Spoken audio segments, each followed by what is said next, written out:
pidiendo al pastor pasar adelante.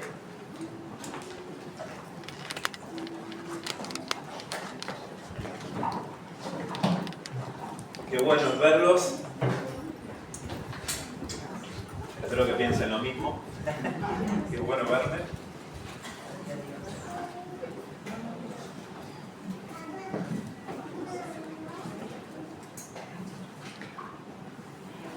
Es bueno verte, María Rosa. No sé si te voy a dejar que te vayas, pero...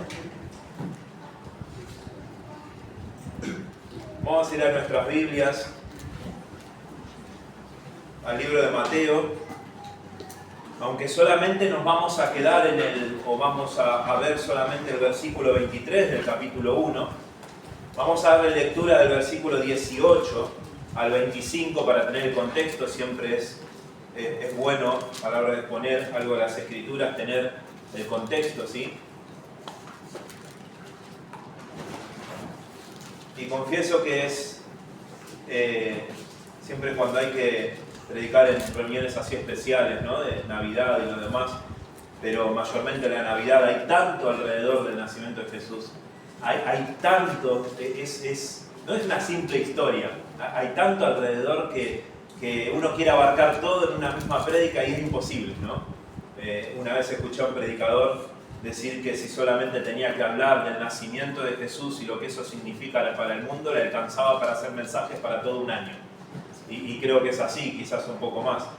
Pero bueno, es lo que vamos a ver, es el versículo 23, pero vamos a dar lectura del capítulo 1 de Mateo, del versículo 18 al final, luego vamos a orar y entrar en lo que es el mensaje en esta tarde. Mateo capítulo 1, versículo 18 en adelante, dice la palabra del Señor lo siguiente: el nacimiento de Jesucristo fue así. Estando desposada María, su madre, con José, antes que se juntasen, se halló que había concebido del Espíritu Santo.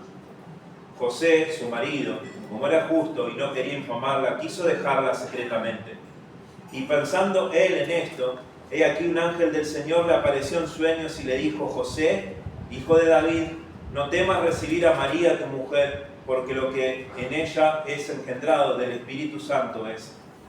Y dará a luz un hijo y llamará su nombre Jesús, porque él salvará a su pueblo de sus pecados.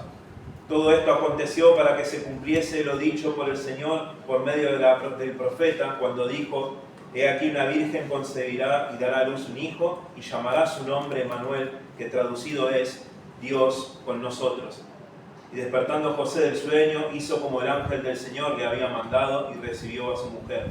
Pero no le conoció hasta que dio a luz a su hijo primogénito y le puso por nombre Jesús. Padre Santo, en esta tarde, Señor, tan especial en que estamos recordando tu llegada, Señor, a salvar a todo aquel que se había perdido.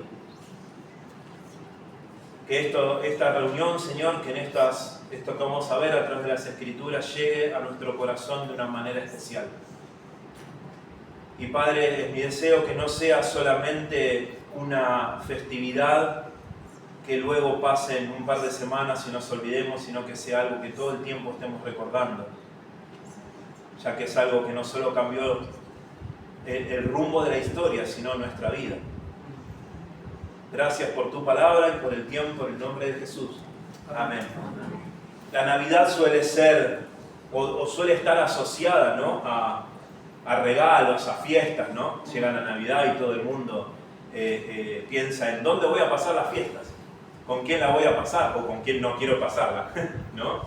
Asociado a luces, a regalos, a compras. Justo esta semana había ido con Eliana, no me acuerdo qué día, pero estos días había ido con Eliana a comprar y había poca gente y yo le decía, la ventaja de ir a comprar antes es que si vas el día de la fiesta o el día anterior, es chocarte con todo el mundo, todos haciendo las compras el último día. No sé si es algo de argentino o es, no sé por qué, pero siempre se da así, el último día. Para nosotros, no, hermano, en nuestro trabajo, el último día o el día 24 es un caos. La calle, todo el mundo peleándose, ¿no? Luces por todos lados, fiestas, regalos, reuniones, pero ¿saben qué? También es un tiempo de soledad, y de dolor para muchos. Recuerdo que tenía cerca de 12 años más o menos, era una Navidad, un 24, y estaba caminando con mi papá ahí por el barrio, y pasamos por un lugar que era una casa velatorio. Yo no sabía que era una casa velatorio, estaba lleno de gente, me acuerdo. Entonces, como todo chico, me llamó la atención, ¿no? Pensando en Navidad, gente, regalos, dije yo, ¿no? Pero me llamaba la atención que había gente con cara larga y gente llorando. Entonces le pregunto a mi papá, me acuerdo, y le digo, ¿qué pasa ahí? ¿Qué es todo eso? Y él me dice, es una casa velatoria. Yo trataba de decir, ¿qué es eso, no? Entonces me dice, alguien que murió. Y yo me acuerdo que me quedé mirando a ese grupo de gente, y en sí, como no conocía a nadie, pero yo pensaba, wow. Yo estaba pensando dentro mío, decían, en Navidad y lo demás, y ¿dónde va a pasar la gente eso? Pensaba, ¿no? ¿Qué va a pasar con esas personas? Y es como que mi papá, creo yo, esto no lo sé, es una hipótesis mía, que se habrá en ese minuto, o esos segundos, lo que fuera, él habrá visto que yo me quedé mirando, y me dice, hay que dar gracias a Dios, dice, de que uno no está en esa situación. Me dice, porque hay personas que están sufriendo. 2 años después estábamos nosotros ahí, velando a mi hermano. Y a mí me hizo así ese día. Y me acuerdo que estaba afuera, de la casa velatoria, y yo decía, hoy nos tocó a nosotros. Y es inevitable. Yo no era creyente. Mi papá, bueno, él decía que era creyente, yo creo que él conoció al Señor después, pero en ese tiempo iba a una iglesia pentecostal y no estoy seguro que fuera salvo, pero conocía de Dios. Y a pesar de que no era salvo, era casi, diría yo, instantáneo en mi mente decir, ¿dónde está Dios? No lo escuché a mi papá y mi mamá decir eso, pero yo pensaba, ¿dónde está Dios? Muchas personas se preguntan, mientras nosotros estamos pensando, como digo, ¿dónde vamos a pasar la fiesta y todo? Hay muchas personas que están en un hospital con una persona que está a punto de partir. O justo ha partido, mientras nosotros estamos brindando felicidades, hay personas que lloran amargamente en ese momento. Y se preguntan, ¿dónde está Dios en medio de lo que estoy pasando? ¿Acaso existe un Dios? Ahora, a esta pregunta hay una respuesta eterna. Dios con nosotros. Y vamos a ver qué tiene que ver esto. Mateo nos muestra esta verdad a través de una profecía cumplida, que no solo es una profecía cumplida, sino que revela el corazón de Dios. Y es tremendo. Lo primero que quiero ver con ustedes es que la Navidad es una iniciativa de Dios. Es una iniciativa de Dios. Ahora, tenemos que ver un poco el contexto y ya lo hemos leído. José estaba confundido, herido y tentado a resolver la situación como se resolvía en aquel entonces. Fíjense en el versículo 19 que dice, José, su marido, como era justo, no quería infamarla y quiso dejarla secretamente. La intención de José, que estaba comprometido con María y descubre que ella está embarazada, cuando ellos todavía no habían estado juntos. José, como era una persona justa, quería disolver el matrimonio, pero de una manera que ella no quedara dañada. Eso es lo que leemos atrás de la Escritura y entendemos. Que él era justo y no quería hacerlo secretamente, pero su intención era, esto acá se terminó. Entonces José estaba confundido con una mujer que estaba embarazada y no era de él, pero quería dejarlo sin acusarla. No quería llevarla ante las autoridades. En aquel entonces, en un caso así, había que llevarla ante las autoridades y la mujer la pasaba mal. Pero él dice, era justo y no quería humillarla. Por otro lado, tenemos en el contexto a María enfrentando un riesgo tremendo de un rechazo social. ¿Qué hubiese pasado con María si José decía, bueno, ya está, nos casamos, te dejo ahí, y ella estaba embarazada sin un esposo?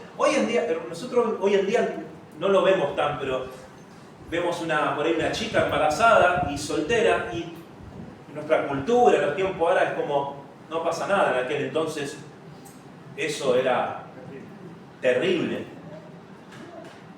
una situación tremendamente complicada. Ella enfrentaría, si José la dejaba, un rechazo social tremendo. Su vida social iba a correr un peligro inmenso y traería un sinfín de temas relacionados a eso. Pero el contexto de la situación no solo se limitaba a José y María, sino al pueblo de Israel en general.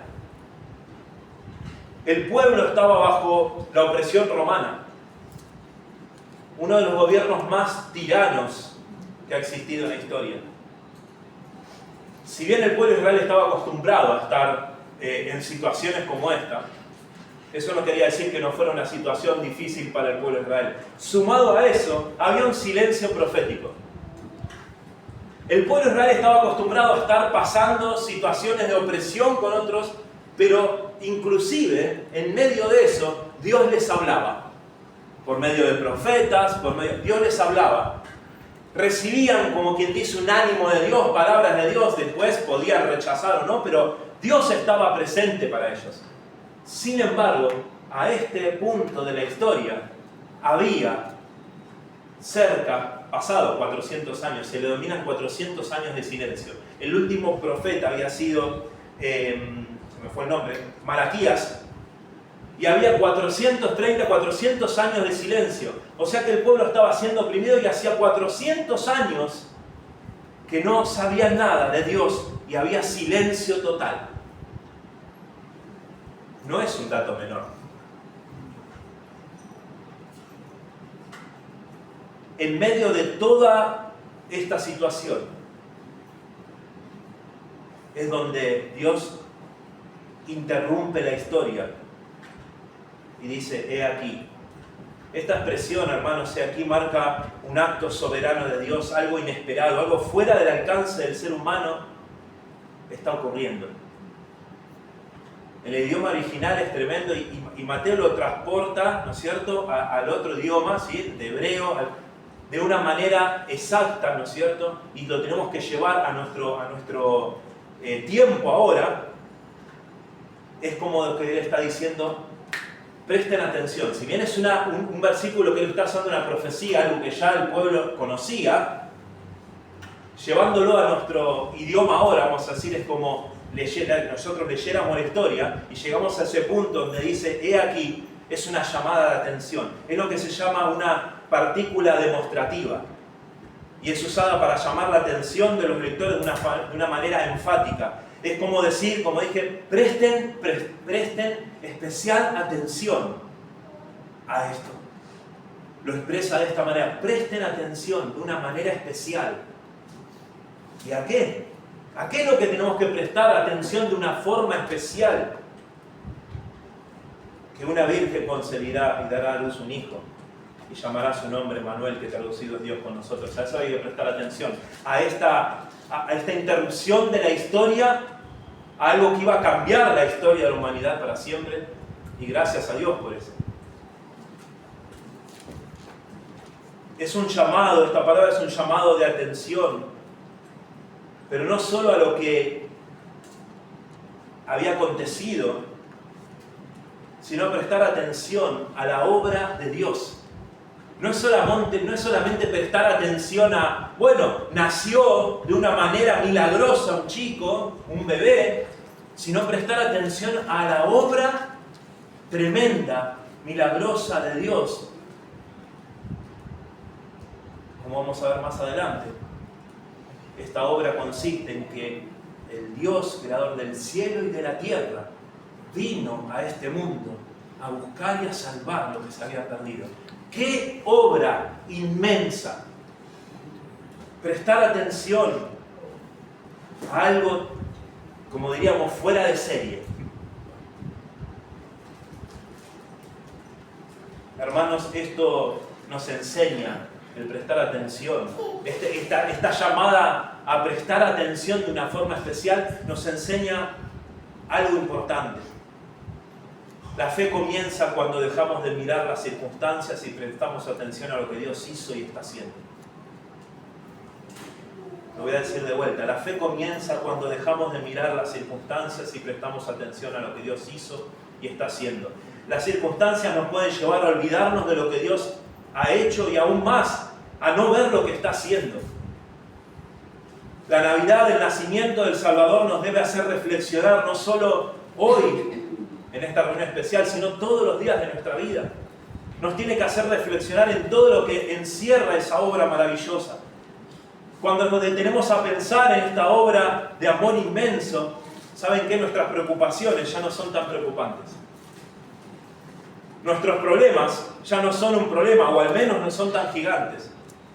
Y por ende nuestro ánimo es otro. ¿Saben que un escritor una vez dijo, cuando el cristiano se repite día tras día, una y otra vez, el mensaje del Evangelio, que tiene que ver obviamente con la Navidad, lo que Cristo ha hecho en nuestra vida, y lo repetimos una y otra vez, nos repetimos el Evangelio día tras día, nuestro andar diario es otro. Nuestro andar diario es otro. ¿Qué hay más importante o que nos cause más gozo que saber que Cristo vino a este mundo a ocupar nuestro lugar y que ahora nosotros por medio de esa obra redentora podemos decir que somos salvos? ¿Qué hay que nos dé más gozo que saber que nuestros pecados son perdonados?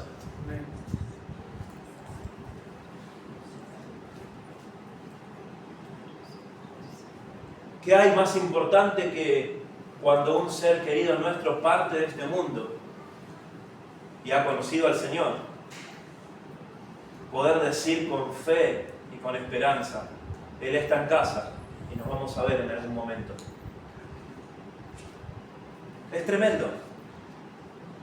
Y esto comienza, este es el punto 2, con el inicio de la salvación, y dice, y la Virgen concebirá. Hay que prestar atención, dice, especial atención a qué? Que una Virgen concebirá y dará a luz un hijo. Mateo está citando un texto que se encuentra en Isaías 7:14, que el hermano Jotán lo compartió algo en cuanto a eso. Los judíos sabían muy bien, conocían este texto. Y Mateo cita esta profecía. ¿Por qué? Bueno, Mateo, inspirado por el Espíritu Santo, está demostrando algo sumamente importante, no solo el hecho de que se está cumpliendo una profecía, sino hay otra cosa también muy importante, que Dios no improvisa. Es algo, nuestro Dios no improvisa, hermanos, es algo que estaba dentro del plan eterno de Dios. Al citar un pasaje del Antiguo Testamento, no solo está mostrando y diciendo la profecía se cumplió, sino está mostrando algo verdaderamente importante, que Dios no improvisa. Y ahí de ese concepto de que Dios no improvisa se desprenden al menos dos verdades teológicas sumamente importantes, hermanos. La primera es que la salvación no nace del esfuerzo humano, sino de la iniciativa divina. Y esto parece un concepto teológico no tan importante, pero es de suma importancia. ¿Qué quiere decir esto de que la salvación no nace del esfuerzo humano, sino de la iniciativa de Dios? Que Dios no planeó esta obra de amor tan grande porque nosotros hayamos hecho algo para merecerla. No es que parte de la humanidad estaba haciendo un esfuerzo enorme por alcanzar a Dios y que hizo que Dios viera y dijera, ese esfuerzo los acercó a mí y es valedero el esfuerzo que están haciendo, vale la pena, así que se ganaron mi atención y yo voy a descender al mundo porque realmente han ganado mi atención. Son merecedores que yo vaya a la tierra y muera por ellos. No sucedió así. Es una iniciativa de Dios. Dios inició esta obra, este plan.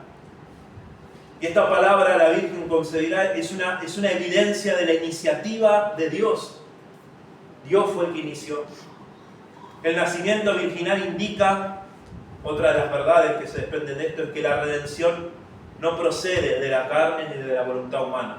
En Juan capítulo 1, versículos 2 y 13, ustedes lo anotan, yo lo voy a leer nada más. Juan capítulo 1, versículos 2 y 13 dice, mas a todos los que le recibieron, a los que creen en su nombre, les dio potestad de ser hechos hijos de Dios, los cuales no son engendrados de sangre, ni de voluntad de carne, ni de voluntad de varón, sino de Dios. Esta obra de redención no viene de parte de nosotros, sino que viene de Dios en su totalidad. Y ahí nos patearon el orgullo.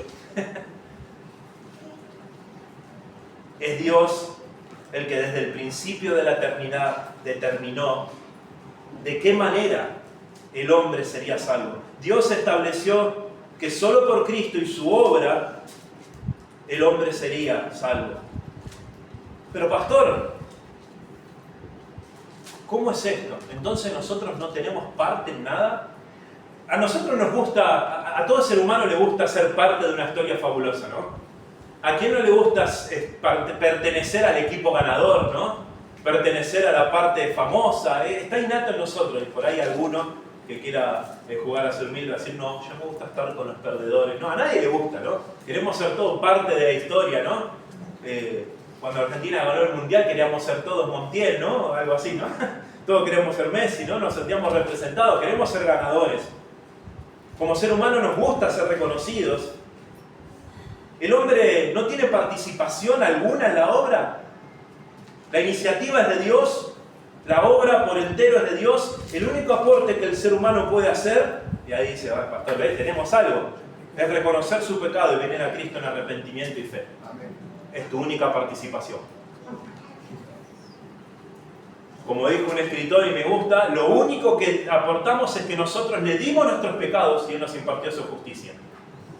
Ahí está tu participación. El hecho, hermanos, de que la Biblia nos muestre que el hombre tiene responsabilidad y que es responsable de responder, eso no quita de que la iniciativa es de Dios y que la salvación es enteramente de Dios.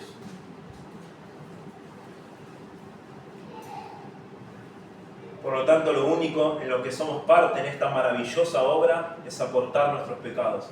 Lo demás es toda obra de Dios, es por eso que no somos merecedores y que Dios es digno de toda gloria y honra.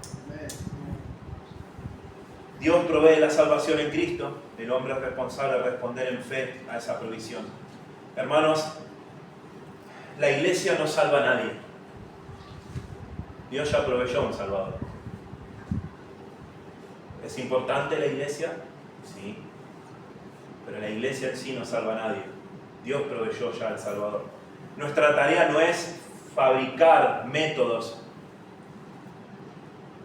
para que otros lleguen a Cristo, sino anunciar a Cristo y llamar a las personas a que respondan en arrepentimiento y fe. ¿Saben que hay creyentes o iglesias enteras, lamentablemente, que están inventando recursos o invierten recursos inmensos, inventando cosas, métodos, saliéndose, ¿no?, de lo que las Escrituras dicen, porque pareciera que el plan de Dios no está funcionando? Escuché un predicador famoso decir, últimamente nos hemos dado cuenta, él decía en uno de sus videos, decía, nos hemos dado cuenta como iglesia que el plan original de Dios no está funcionando. Necesitamos hacer algo diferente para traer a otros a Cristo.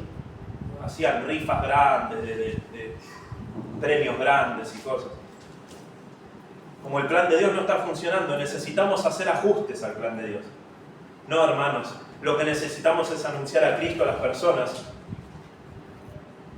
Lo que necesitamos es anunciarles que hubo un tiempo en la historia que vino el Creador del cielo y de la tierra y se hizo carne y murió en la cruz por sus pecados, por nuestros pecados.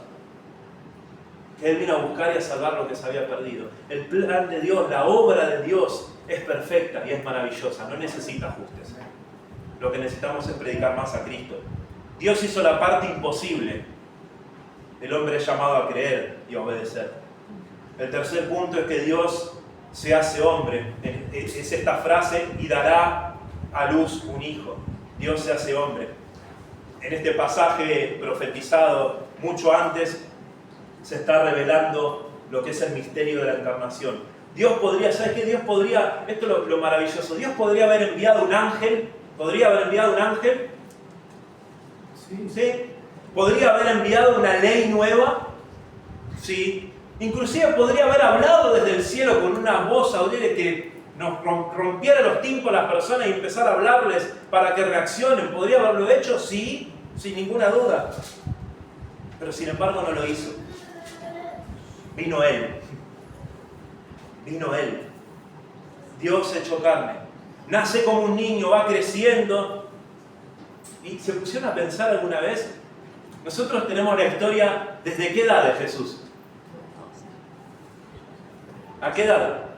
Empezamos a 12 años y después 30. Hay esos dos huecos, ¿no? ¿Qué pasó en medio? Qué intriga, ¿no?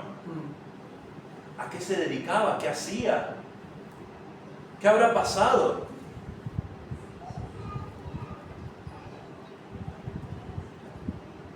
Nace como un niño, va creciendo, se cansa, llora, sufre, conoce el dolor humano desde adentro. De hecho, en Hebreos 4:15 leemos: porque no tenemos un sumo sacerdote que no pueda compadecerse. Esto nos enseña una verdad, el hecho de esta frase, esto que dice: y concebirá y dará a luz un hijo, el hecho de que Dios vino, el Dios encarnado, nos enseña una verdad tremenda, hermanos. Mientras el mundo está lleno de sufrimientos, estos sufrimientos también les llegan a los creyentes. El creyente también sufre, también padece muchas cosas. Y hay creyentes que sienten que Dios no entiende por lo que está pasando. Dios no contesta. ¿Saben cuántas veces he escuchado? Y yo he sentido, siendo sinceros, Dios no me está contestando.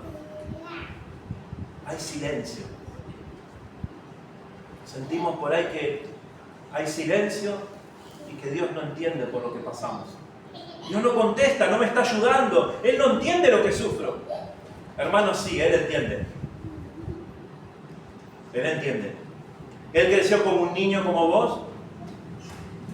Él vio lo que este mundo es y todas sus complicaciones. Él lloró. Y ¿sabes qué? Él sufrió mucho más de lo que vos en 10 vidas podés sufrir. Él te entiende. Pero, pastor, soy tentado. Estoy en tentación, estoy siendo tentado. Él también. Estoy en aprietos económicos. ¿No sabés lo que esto está causando? Él no tenía donde recostar su cabeza. Hay personas que quieren que me vaya mal. Todos hemos tenido en algún momento esas personas que parece que están esperando que nos vaya mal. A él lo querían muerto. A él lo querían muerto. Personas a las que quiero, me han fallado. A él lo dejaron solo frente a la muerte y le negaron. Si eso no es fallar, no sé. Me encuentro en una tristeza profunda. Él estuvo triste hasta la muerte. Estoy sufriendo injustamente. Él murió siendo inocente. Y podemos seguir, ¿eh? Y podemos seguir. Nada de lo que pasa en esta vida, Cristo está al margen. Porque no tenemos un sumo sacerdote que no pueda compadecerse. Y el hecho de que vino a este mundo implica eso y mucho más. Fíjense la magnitud que tiene. No solo vino a salvar. Piénsenlo un segundo, por favor, porque esto es tremendo. Él podría haber venido, el ministerio podría haber durado 2 horas, muere en la cruz, listo, cumplí, ya está, sin dolor en la cruz, ¿no es cierto? Ya está y listo. Cumplió el plan. Sin embargo, pasó un montón de cosas durante su ministerio. Vino a este mundo, caminó en este mundo, creció como un niño, él sufrió calor, hambre, todo, fue tentado en el desierto, todo lo que pasó, todo, para que no podamos decir en ninguna manera que Dios se mantiene al margen y no entiende por lo que está pasando. Él sí entiende. Por eso dice de que no tenemos un sumo sacerdote que no pueda compadecerse. Y esto es otro aspecto, hermanos, del nacimiento de Jesús, de esta obra redentora que muchas veces pasamos por alto. Vemos la obra redentora en sí y muchas veces perdemos de vista todo lo que encierra la venida de Cristo a este mundo.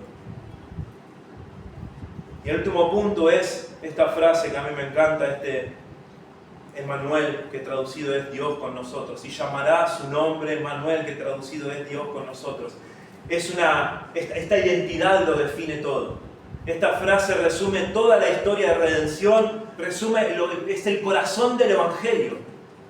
Fíjense, no dice Dios contra nosotros, o Dios lejos de nosotros, o Dios con los perfectos, o simplemente Dios en la tierra.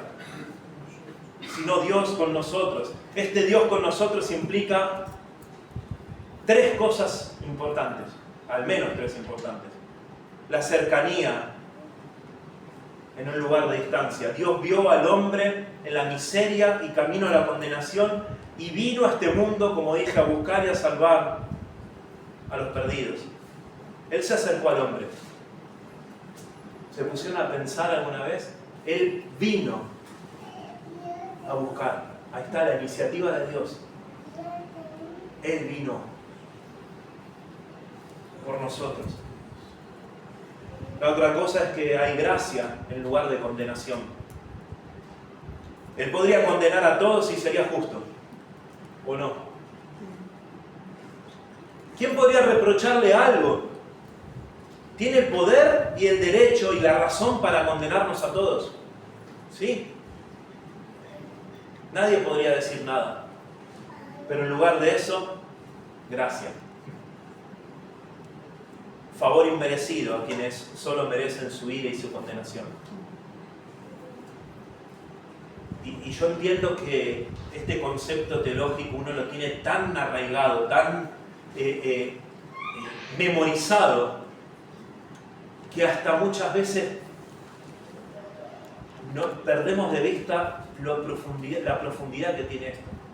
Y hay que detenerse y pensar, en vez de repetir de memoria, decir, ¡ay, gracias! Somos salvos por gracia, favor inmerecido a nosotros que solo merecemos la ira y condenación de Dios.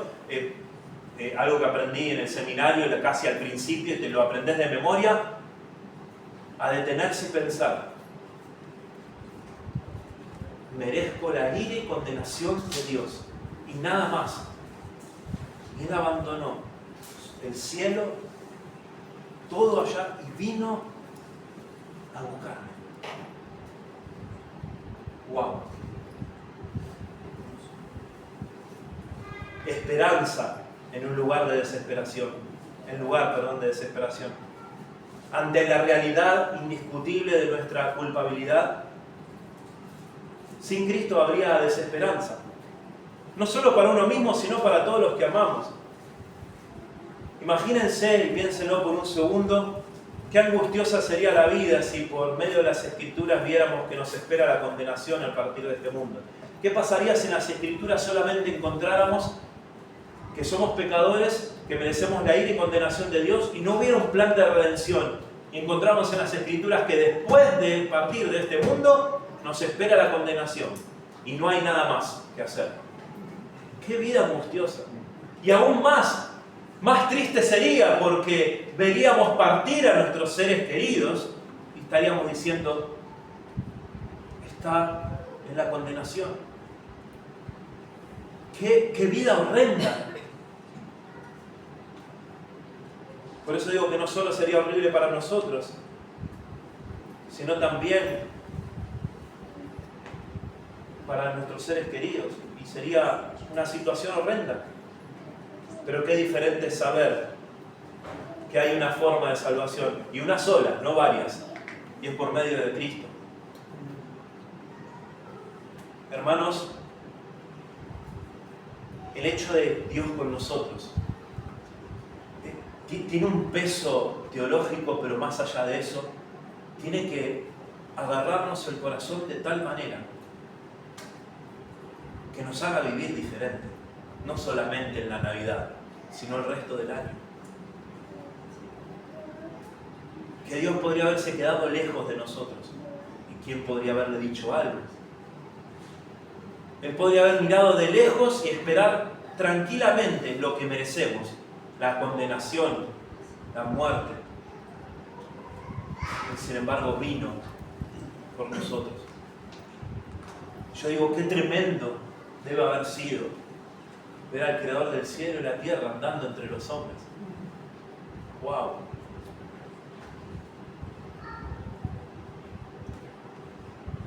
Este pasaje, hermanos, para ir terminando, este pasaje, en cuanto al creyente que sufre, nos demuestra que no está solo. Emmanuel significa que Dios permanece aún cuando no entendemos lo que está pasando. Así como Dios vino a este mundo a buscar y a salvar a los pecadores. Él no se fue y nos dejó. ¿Qué tenemos nosotros hoy en día? ¿Qué tenemos? Al Espíritu Santo. Dios está con nosotros. Es tremendo.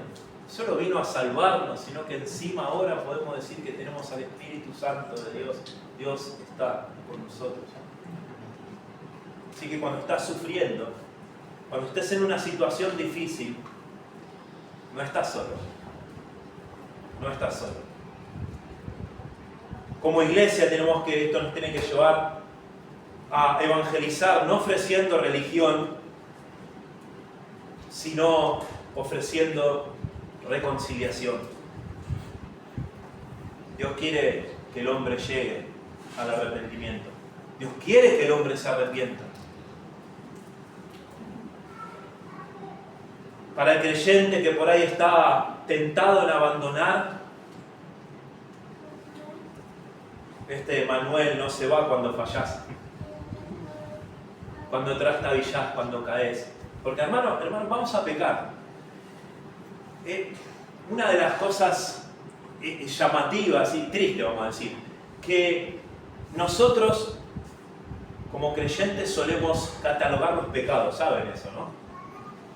Nosotros ponemos pecado grande y pecado chico, ¿no? Si un creyente hace tal cosa, lo desterramos de por vida, ¿no? Pero si de repente hace algo que nosotros consideramos más pequeño, lo pasamos por alto y decimos, bueno, todos tienen defectos. El pecado es pecado para Dios y punto. Y ¿saben qué? Cuando lo entendemos de esa manera, cuando fallás, esto no nos tiene que llevar a minimizar, pero sí a entender que Dios, cuando vamos en arrepentimiento, Dios nos perdona. Él no te abandona, Él no te deja, te llama al arrepentimiento y te llama a volver. Y ¿saben qué? Para aquel que no ha puesto su fe en el Señor Jesucristo, Dios ya dio el primer paso. Y hay que llevar a las personas a reflexionar. Dios ya dio el primer paso, Él ya vino, ya ofreció su vida, murió en esa cruz y resucitó al tercer día. Ya la obra entera Él ya la hizo. Ahora el hombre tiene que responder de acercarse en fe y arrepentimiento o puede rechazar. Pero si rechaza no es porque la obra de Dios no fue completa, no es porque a Cristo o a Dios le faltó algo, sino por la dureza de corazón del hombre. Porque la obra de Dios es maravillosa y es completa. No le falta nada. Nosotros no tenemos que agregarle nada a la historia. Tiene todos los condimentos necesarios para que una persona vea el amor inmenso de Dios que vino a buscar y a salvar lo que se había perdido. Hermanos, en esta Navidad, más allá de los regalos, a nosotros nos gusta como familia el tema de los regalos y todo eso. Los regalos no es importante. No tiene importancia si hay o no regalos. No tiene importancia si hay un árbol de Navidad en tu casa o no. No tiene importancia. No tiene importancia si la pasás solo o en familia. Realmente no es importante. Nos gusta, ¿no? Pasar en familia, nos gustan los regalos. A mí el árbol no me gusta, pero hay gente que le gusta. Todo eso no es importante. Lo que es importante es el corazón de lo que estamos festejando. Lo que es importante es que esa historia tenga un significado en nuestra vida. Amén. Un significado tal que no solo nos lleve a vivir agradecido a Dios, sino también nos lleve a contarles a otro una maravillosa, única y poderosa historia en torno a Jesús. Nos vamos a cruzar en este tiempo con un montón de personas, compañeros de trabajo, un montón de personas que van a preguntar, ¿con quién la pasás? Y como dijo un hombre en la iglesia, que ya falleció, él decía, el abuelo Hoffman, él decía, me acordé el otro día, cuando decía, ¿con quién la pasás? Y él decía, con Jesús. Y eso le abría la puerta que dijera, ¿cómo con Jesús? Con mi Salvador. Y dice que él de esa manera podía compartir el Evangelio. Amén. Amén. ¿Con quién la vas a pasar? Con mi Salvador, con Jesús. ¿Cómo es eso? Te voy a contar una hermosa historia. Pero como dijo el hermano Andrés que le enseñó a los jóvenes este sábado, el cambio empieza adentro. Primero es interior. y después se refleja en lo que hacemos.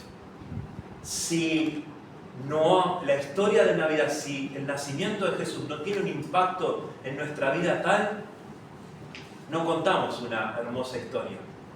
Lo que hacemos es, pensamos en regalos, con quién la vamos a pasar, si nos toca o no trabajar, o lo que fuera, y perdemos la oportunidad enorme de que otros tienen la atención y entusiasmados por la fiesta, perdemos la oportunidad de contarles la historia más maravillosa que existió, existe y existirá hasta el día que Cristo nos venga a buscar. Oremos.